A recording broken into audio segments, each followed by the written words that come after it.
Hi, guys, and welcome back to the Whatever It Looks Like podcast. Today's topic is in the middle of the chaos. And this week has very much been that. We've definitely been as a family through more difficult weeks. We've definitely as a family been through some better weeks. But I think today's topic, I always try to speak on something that is relevant to me because then I feel like it also comes through as relevant to all of you. So I'm going to share some examples and then also tie that into the word.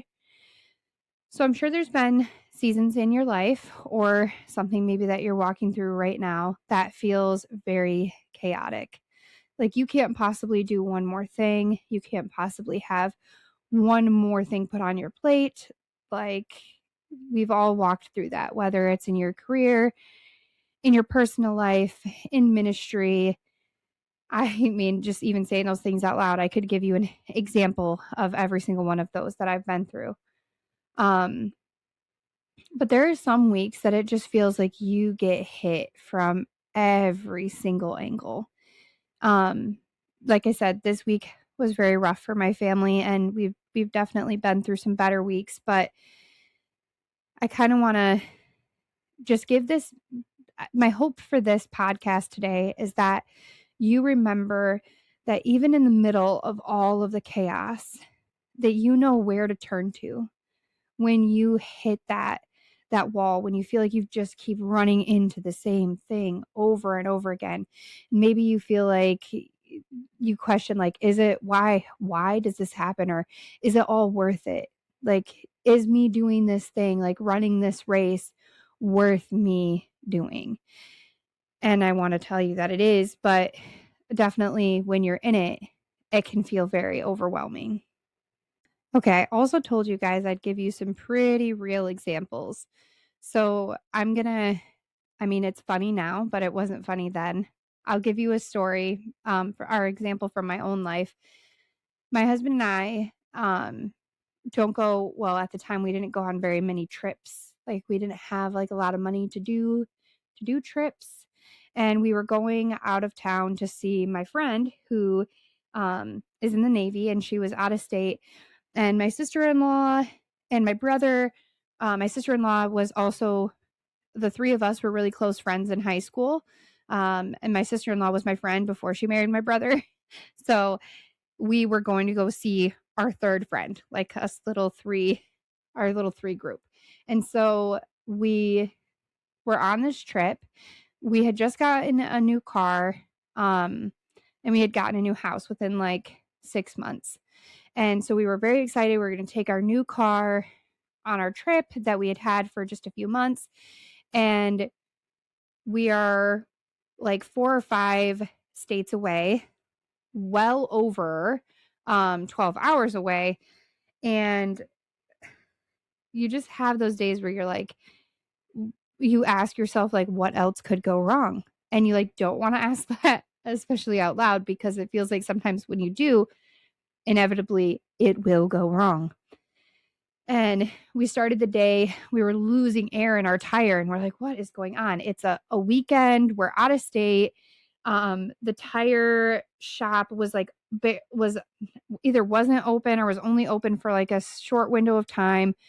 We get there and they say, we can't fix your tire because of where this nail is at. And I just like broke down. I'm like, I actually need you to understand. I'm not from here. And I'm leaving tomorrow. And I don't want to stay here in this state. Tomorrow is Sunday. Nowhere is going to be open. So if you don't fix my tire, I am going to be stranded here until the beginning of next week. And it was like fixable, but the company said that the guy couldn't fix it because it was too close to the sidewall, whatever the rule was.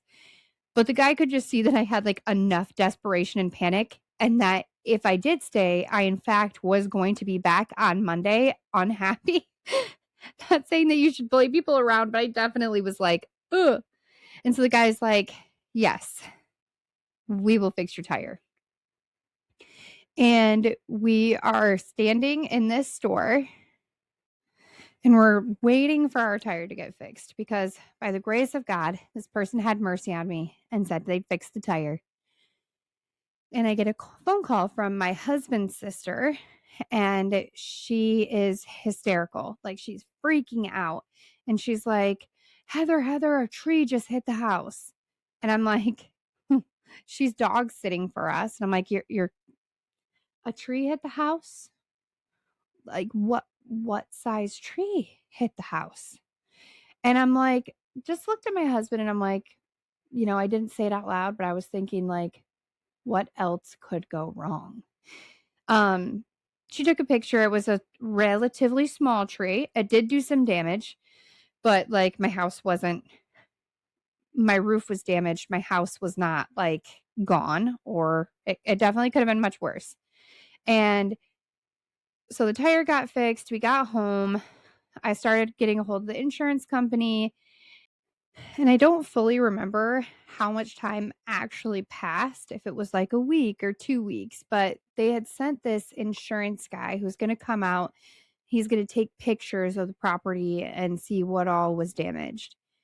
And the guy pulls up in this pickup truck and he got out. And I mean, like, he was like every cliche that could be within Michigan was like all wrapped up into this like one guy. And so he was like a contradiction in many ways too.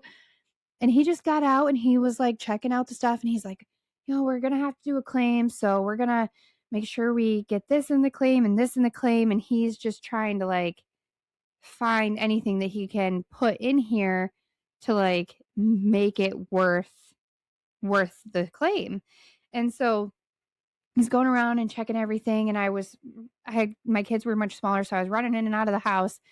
And the guy came up and he's like, hey, this is about how much money you're going to get back from the insurance company because of the damage that was done. And I just like looked at him and like blinked a couple times because I'm like, I don't think it costs that. And he was like, well, you have to make a claim anyway. And I had to go back in the house. My husband was out there for a second and my husband came in to say something to me and we both walk outside and the guy is like just gone. And I looked at my husband and I'm like, I'm pretty sure that was an angel. I actually don't think that was a person.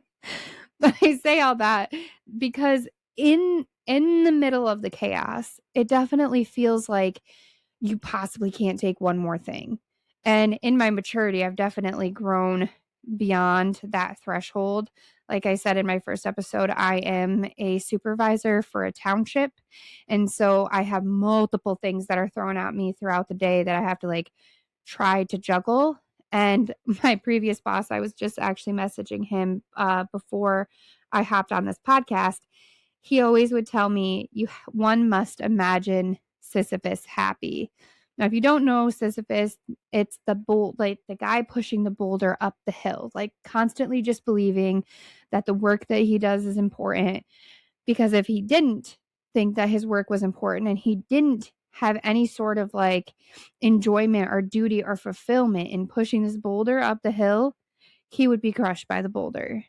So one must imagine Sisyphus happy. And there's definitely been other seasons in our life where we have, had just the most craziest curveballs thrown at us.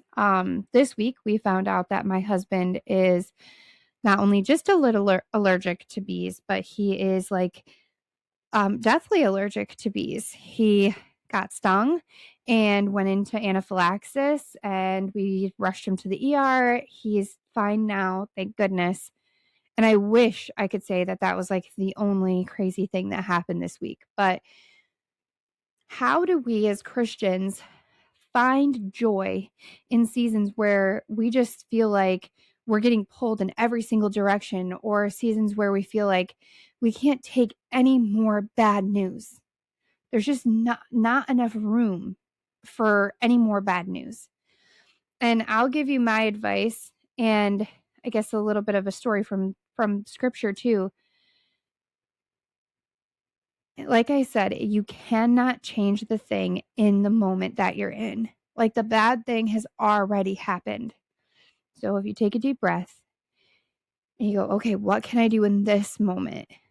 And be prayerful, be asking God, what is my next right step?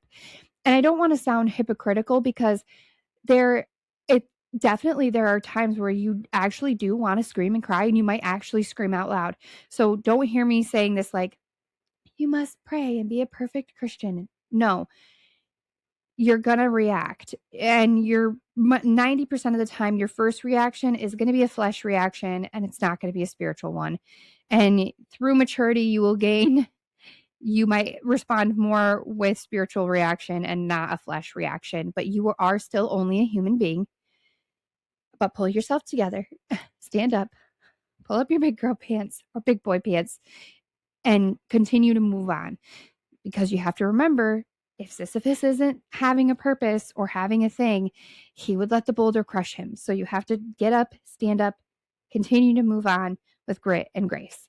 And so you push through the hard thing and another thing is going to come. And so there's this like refining, right? Like a refining in the fire. I know there's that song where everybody was like, I needed to not sing that song because it was like, oh, purify me, by fire. And everybody's like, I shouldn't have sang that.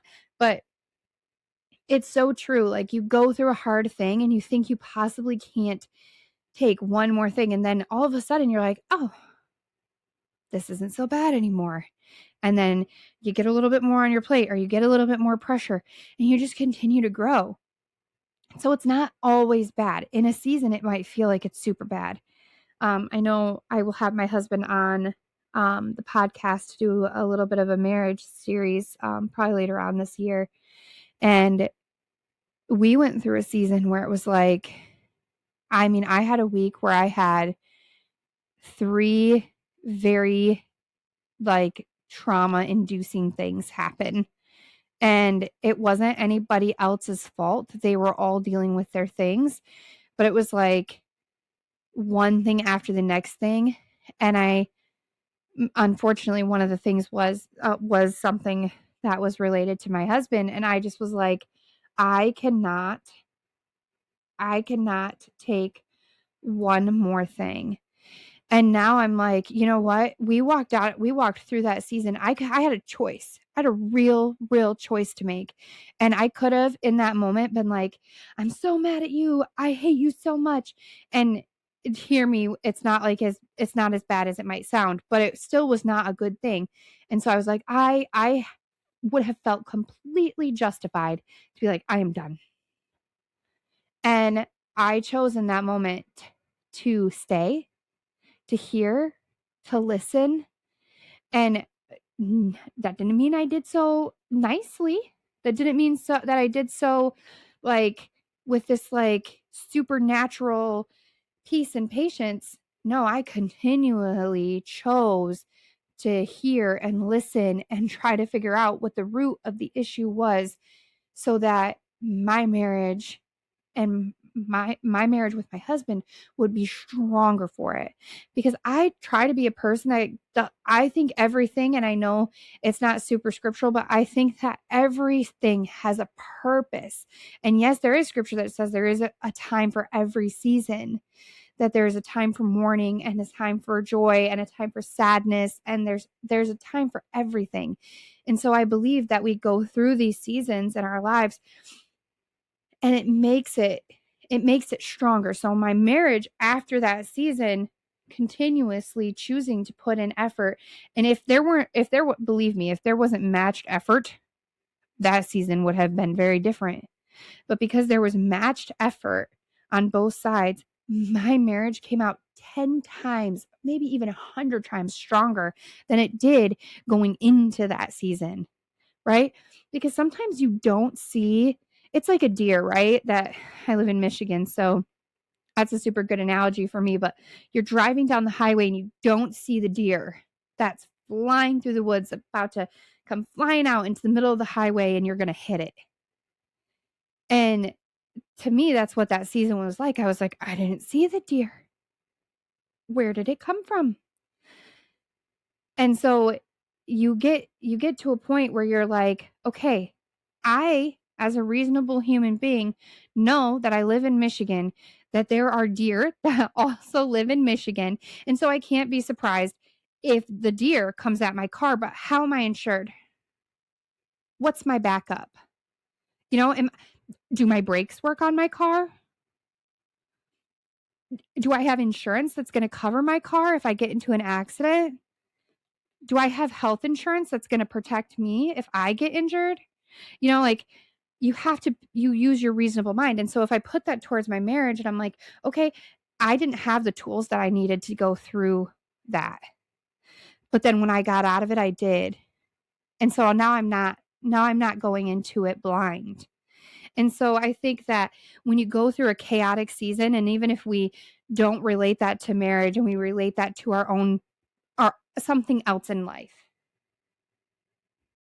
Okay, so say you're trying to relate this to something else in your life. Maybe you're a single person listening to this and you're like, that doesn't at all relate to me.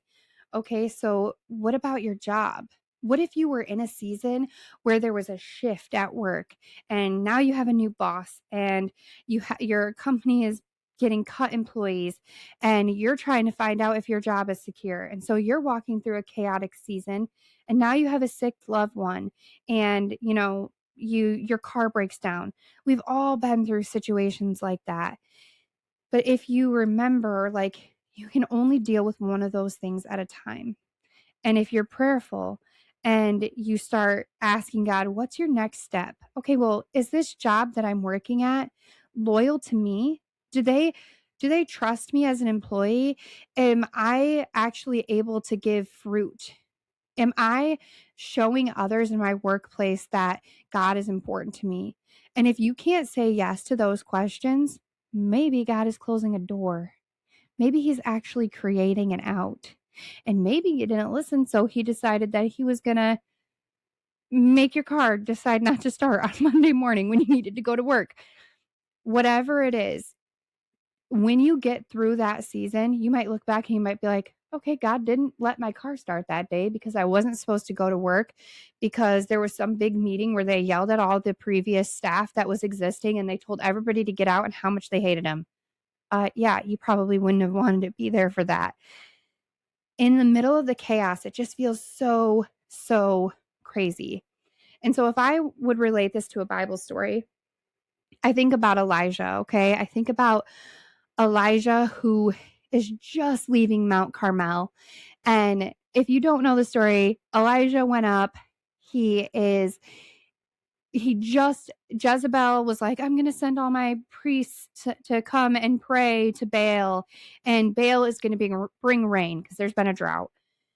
And Elijah's like, okay, send all your people, and I, by myself, will defeat them with the Lord. So that's fine. Go ahead and bring them up.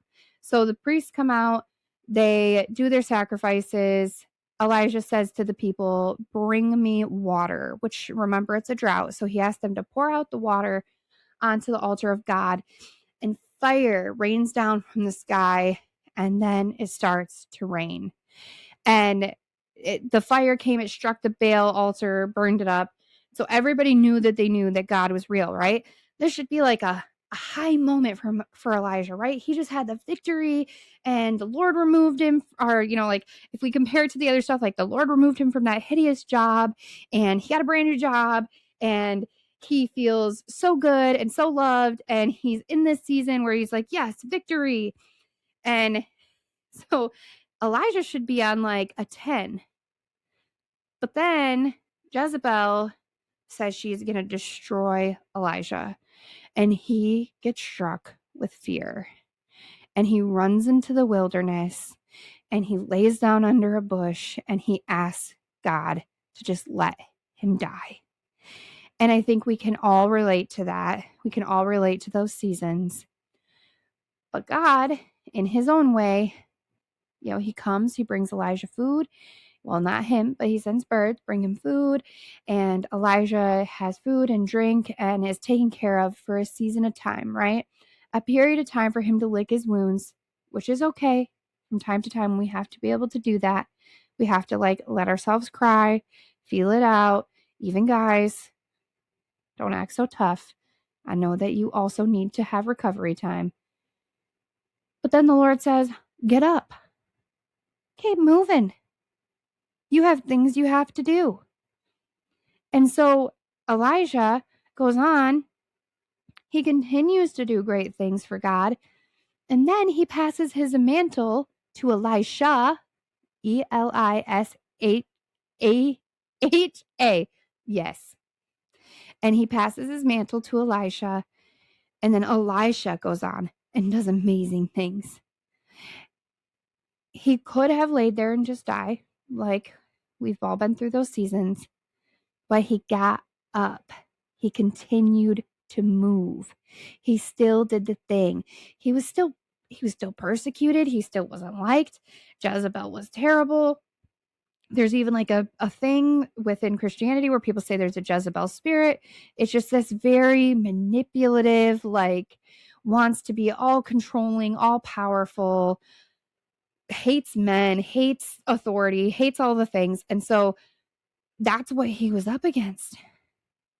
And he walked through the season and he was stronger coming out the other side. And so I just ask, and there's so many other examples you can find in the Bible too, but I just ask that you remember that when you're in that season, when it just feels like you can't take one more thing, you possibly just, you have no more room on your plate. You're on the fray end of the rope and you're like, I am going to have to let it go. I can't grip it anymore. I want you to remember that better days are coming, that the victory is coming, that you will have a strong season, that you will continue to move, because just like that scripture, there is a time for everything. Everything has a season. So if you're walking through a season of sorrow or pain or darkness, just remember that there's also another side to that there is joy, that there is light, that there is happiness, that there is no more suffering. Like you will get to a point where you can walk that out. And so I just pray that this message uplifts you, that me sharing examples of my chaos, and believe me, I have many, many more, remind you that you are not alone, that we live in the world and it is hard and it sometimes just wants to chew us up and spit us out. But we have a hope and we have endurance and we have strength. We have the full armor of God. And so I hope that listening to this message, that you remember where your strength comes from, and that when you walk through that chaos, you go, enemy, not today. I know who I am. I know who has my back, and I know who goes before me. And so I just pray that this message finds you well. I am thankful that you spent 20-ish minutes with me today, and I am looking forward to the next episode. Thank you for joining us for today's Whatever It Looks Like podcast. If you like this episode, please like, follow, and subscribe to this channel so you can get notifications on all upcoming episodes. As always, be blessed.